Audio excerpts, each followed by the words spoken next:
এরা প্রত্যেকেই পাতা ছাড়া, ফুল ছাড়া, ফল ছাড়া জীবিত থাকতেই পারে, কিন্তু কোনো বৃক্ষই শিকড় ছাড়া বেঁচে থাকতেই পারে না। এটাই হলো রাধার। ঠিক সেইভাবেই আমাদের জীবনে শক্তি হোক, ধন হোক বা সাফল্য হোক, আমাদের বা আমাদের পরিবারের প্রসন্নতাই হোক, এই সব কিছুর আধার হলো, সবকিছুর মূল হলো পরিশ্রম। তাই জীবনে চিরকাল পরিশ্রম করতে থাকুন। যদি আপনি জীবনে মহান হবার পথে অগ্রসর হতে চান, তাহলে পরিশ্রম করুন। এই পরিশ্রম দ্বারাই নিজের পরিবারকে প্রসন্ন করুন, নিজের বন্ধুদের প্রসন্ন করুন, এই সমাজকে গর্বিত করুন। আসুন আমার সাথে ভালোবেসে বলুন, রাধা রাধা। এই সংসারের সব থেকে বড় রোগ কোনটা? কেউ বলবে মানসিক রোগ, কেউ বলবে সেই রোগ যা সর্পদংশনের ফলে হয়ে থাকে। এই সংসারে ভিন্ন ভিন্ন ধরনের রোগ আছে এবং তার সাথে ভিন্ন ভিন্ন ধরনের যন্ত্রণাও রয়েছে। এমন একটা রোগ আছে যা চোখে দেখা যায় না, যা আপনার শরীরে কোনো দাগ রেখে যায় না, কিন্তু আপনার আত্মাকে পর্যন্ত ক্ষত বিক্ষত করে, অসুস্থ করে তোলে, বিনাশ করে দেয় আপনাকে এবং তার সাথে আপনার আত্মাকেও। এই অসুখের নাম হলো লালসা।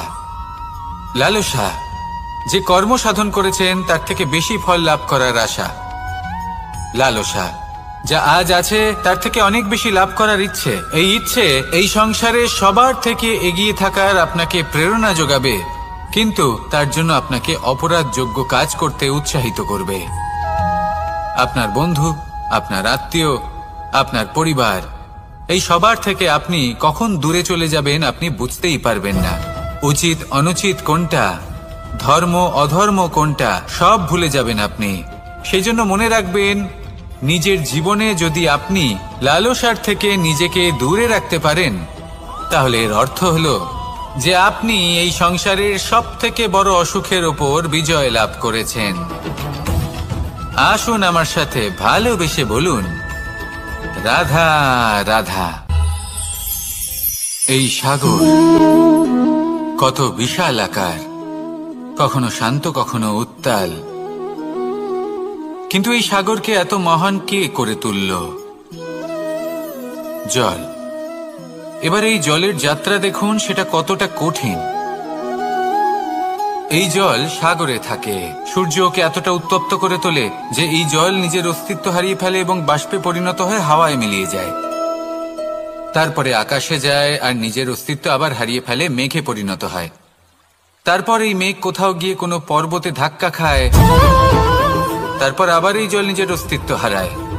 তারপরে বর্ষার রূপ ধারণ করে তা বর্ষিত হয়, বা কোনো পর্বতের চূড়ায় তার শিখরে বরফের রূপ ধারণ করে। তারপরে এই বর্ষা মাটির দিকে নিজের যাত্রা শুরু করে। এবার মাটিতে ঝরে পড়া এই বর্ষা স্রোতের আকার ধারণ করে এবং আস্তে আস্তে বইতে থাকে। এই নদীর আকার ধারণ করে এবং নদী রূপে বইতে বইতে পাথরে ধাক্কা খায় বা কোনো পর্বতে ধাক্কা খায়, আর তারপর এই নদী এসে সাগরে সমাহিত হয়ে যায়। নদীর এই জল আবারও নিজের অস্তিত্ব হারিয়ে ফেলে, কিন্তু এইবার সেই জল নিজেই সাগরে পরিণত হয়। এটা আমাদের সকলের জন্য একটা শিক্ষা যে এই সংসারে জীবন এবং সময়ের হলো এক অনন্ত যাত্রা। এই সংসারে যা কিছু আছে তার সূত্রপাত কোথাও একটা হবেই। সেই জন্য মৃত্যু এবং সমাপ্তির চিন্তা ত্যাগ করে দিন, আর যে সূত্রপাত আপনি লাভ করছেন তার আনন্দ উপভোগ করুন। ভেবে দেখুন আপনি কিভাবে শ্রেষ্ঠ কর্ম করতে পারেন যাতে এই সংসার এবং এই সমাজ, এই দুইয়ের মঙ্গল সম্ভব। আসুন আমার সাথে ভালোবেসে বলুন, রাধা রাধা। লোভ আপনার অন্তরের আরো একটা শত্রু। দেখতে গেলে এটা একটা শব্দ, একটা সংস্কৃত শব্দ, লব ধাতু থেকে উৎপন্ন হয়েছে। এর অর্থ কিছু লাভ করা। কিছু লাভ করা অনুচিত নয়, আরো কিছু লাভ করাও অনুচিত নয়, কিন্তু সব থেকে বেশি আমি লাভ করব। আমি আরো চাই, আরো বেশি চাই, আরো বেশি পেতে চাই। এটাই হলো লোভ। আর এই লোভ যখন গ্রাস করে তখন আপনি যা পেতে চান, সে ধনই হোক বা মানই হোক, তা অর্জন করার জন্য মানুষ যে কোনো স্তরে পৌঁছে যেতে পারে। যদি মানুষ ধন অর্জন করতে চান তাহলে তার জন্য তারা অধর্মের পথেও চলতে পারেন। যদি সম্মান অর্জন করতে চান তাহলে অন্য মানুষকে ছোটও করতে পারেন। শেষ পর্যন্ত আপনার এটা মনে হতে পারে যে যদি একটু অল্পই প্রাপ্ত করতাম কিন্তু ভালোবেসে প্রাপ্ত করতাম, এই জীবন আরো অনেক বেশি সুখী হতো। লোভ আপনার জীবনে, আপনার মনে কখন যে প্রবেশ করবে সেটা আপনি জানতেও পারবেন না। তাই এটা চিনতে শিখুন আর তৎক্ষণাৎ জীবন থেকে বাইরে ফেলে দিন। যা কিছু লাভ করতে চান তা ভালোবেসে লাভ করুন, আর সেই ভালোবাসার সাথেই বলুন রাধা রাধা। জীবনে ক্ষমা চাওয়া তাও কিছুটা সহজ, ক্ষমা করতে পারা অত্যন্ত কঠিন। ক্ষমা 2 অক্ষরের এই শব্দ হতে পারে, কিন্তু অত্যন্ত বড় এই শব্দ, অত্যন্ত গুরুত্বপূর্ণ এই শব্দ। কখনো কখনো অন্য কাউকে ক্ষমা করে দেওয়া তাও কিছুটা সহজ কাজ, কিন্তু নিজেকে ক্ষমা করতে পারা অত্যন্ত কঠিন হয়ে দাঁড়ায়। অতীতে যদি আমাদের এমন কোনো ভুল হয় যে কারণে আমরা নিজেকে ক্ষমা করতে পারি না, অনেক সময় এমন কিছু ভুল করে বসি যে বিষয় শুধু আমরাই জানি, কিন্তু আমরা নিজেকে ক্ষমাই করতে পারি না, আর আমাদের বিকাশ সেখানে স্তব্ধ হয়ে যায়। কারণ যদি আপনি ক্ষমা করতে না শেখেন, নিজেকে ক্ষমা যদি না করতে পারেন, তাহলে তা আপনার জীবনের সবথেকে বড় বাধা হয়ে দাঁড়াবে। সেই জন্য জীবনে অবশ্যই শিখুন যে কিভাবে নিজেকে ক্ষমা করতে হয়, আর শিখুন যে আগের করা ভুল আবার কি করে না করা যেতে পারে। এই মন হালকা হবে আর প্রসন্ন হয়ে বলবে রাধা রাধা। এই সংসারে যখনই কোনো সমস্যা আসে তখন আমরা আমাদের সব থেকে বড় সম্বলের কাছে আশ্রয় খুঁজি, তা হলো আমাদের বিশ্বাস। এবার প্রশ্ন হলো এটাই যে এই বিশ্বাস কার উপর করা যেতে পারে? পরিবারের ওপর, বন্ধুর ওপর, নাকি তাদের ওপর বিশ্বাস করা উচিত যাদেরকে আমরা কখনো সঙ্গ দিয়েছি? দেখুন, এই সংসারে বিপদের সম্মুখীন হলে কে আপনাকে সাহায্য করবে সেটা নির্বাচন করা আপনার হাতে নেই। সেটা সেই সকল ব্যক্তির উপর নির্ভরশীল যে তারা আপনাকে সাহায্য করবে নাকি করবে না। অর্থাৎ যখনই কোনো বিপদ আসে সর্বপ্রথম তার সম্মুখীন আমাদের নিজেকেই হতে হয়, আর তার জন্য প্রস্তুত থাকা প্রয়োজনীয়। সেই শক্তি, সেই সাহস অর্জন করা প্রয়োজনীয়। দেখুন, যখনই অন্ধকার আসে তখন সবার আগে কে আপনাকে ত্যাগ করে চলে যায়? আপনার নিজেরই ছায়া। এই অন্ধকারের সম্মুখীন হতে হয় অন্তরের প্রদীপের দ্বারা, অন্তরের আত্মা দ্বারা। তবেই আপনি অন্ধকারের ওপর জয়লাভ করতে পারবেন।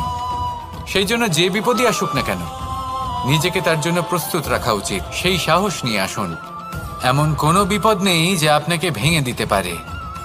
আসুন আমার সাথে ভালোবেসে বলুন রাধা রাধা। মানুষ সবসময় চায় যে তার জীবনে যেন কখনো কোনো সমস্যাই না আসে। সে চায় তার জীবন যেন শুধুমাত্র শান্তি এবং সুখের দ্বারা পূর্ণ থাকে। কিন্তু এই চাহিদা অনুচিত কিছু নয়। আমরা সবাই এটাই চাই যে জীবনে সুখ থাক, শান্তি থাক। কিন্তু এই কথা সবসময় মনে রাখবেন, যে সূর্য উদিত হন সংসারকে প্রকাশমান করেন, দুপুরবেলায় সংসারকে রৌদ্র প্রদান করেন, সন্ধেবেলায় তাকেও অস্ত যেতে হয়। এবার আমাদের জীবন চক্র কিছুটা এরকমই। কোনো কিছুই চিরকাল একরকম থাকে না। কখনো এই নদীকে দেখুন যা বয়ে চলেছে। এই নদী যা বয়ে চলেছে তার পথেও অনেক বিপদ আসে। বড় বড় পাথরের সম্মুখীন হয়ে তাকেও সামনে এগিয়ে যেতে হয়। একটি পুকুর যা চারদিক থেকে ঘেরা, তার জীবনে কিন্তু কোনো সমস্যা নেই। কিন্তু এই সংসারে পুকুরের পুজো করা হয় না, পুজো করা হয় নদীকে। মনে রাখবেন, সমস্যার ঊর্ধ্বে তিনি উঠতে পারেন যিনি সমাধি লাভ করেছেন, যিনি এই সংসারেই নেই। যিনি এই সংসারে আছেন এবং জীবিত আছেন, তার জীবনের সমস্যা হলো শ্বাসবায়ুর মতোই গুরুত্বপূর্ণ।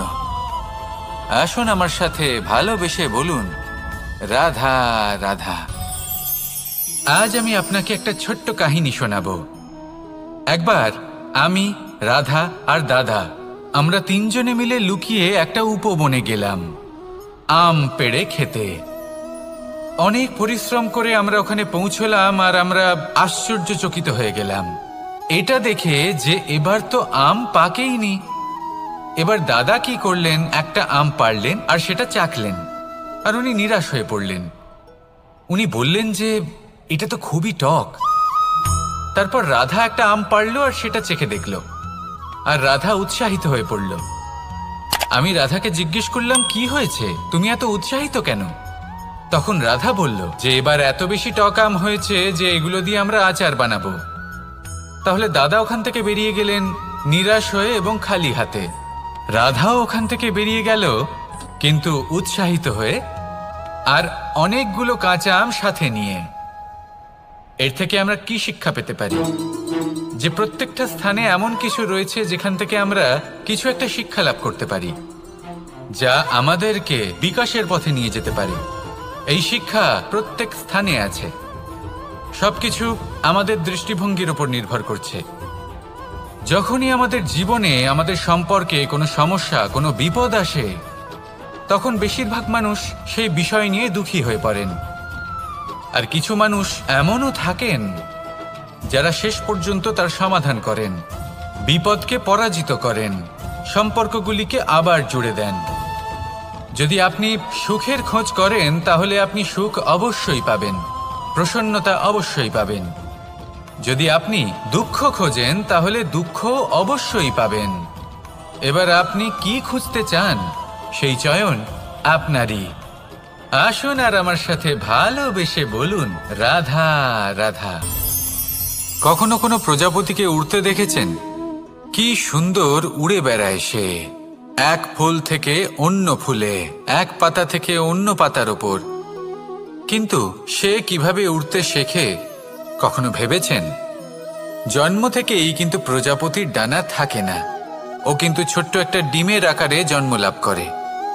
তারপর সেই ডিমটি ভেঙে একটি কীট বাইরে আসে। আস্তে আস্তে সে বড় হয়, ওর শক্তি বৃদ্ধি পায়। তারপর সে সেই কীট দশা ত্যাগ করে নিজের ডানাগুলি মেলে। এই প্রক্রিয়া তার কাছে সরল নয়, অত্যন্ত যন্ত্রণাদায়ক প্রক্রিয়া, কিন্তু সে সেই যন্ত্রণা মেনে নেয়। আর তারপর আস্তে আস্তে সে উড়তে শেখে। শুধুমাত্র আকাশে উড়ে বেড়ায় তা নয়, আমাদের মনের মাঝে উড়ে বেড়ায়। এবার এই ডিম থেকে প্রজাপতি হয়ে ওঠার যে যাত্রা, এটা যতটা কঠিন, ততটাই কঠিন হয় এই সংসারে শ্রেষ্ঠ কর্ম করা, ততটাই কঠিন হয় এই সংসারে মহান হয়ে ওঠা। সেই জন্য প্রয়োজনীয় প্রচেষ্টা এবং সময়। নিরন্তর প্রচেষ্টা করতে থাকুন, পর্যাপ্ত সময় নিন, এবং আপনি নিজেকে এই আকাশে উড়ন্ত অবস্থায় পাবেন। আসুন আমার সাথে ভালোবেসে বলুন, রাধা রাধা।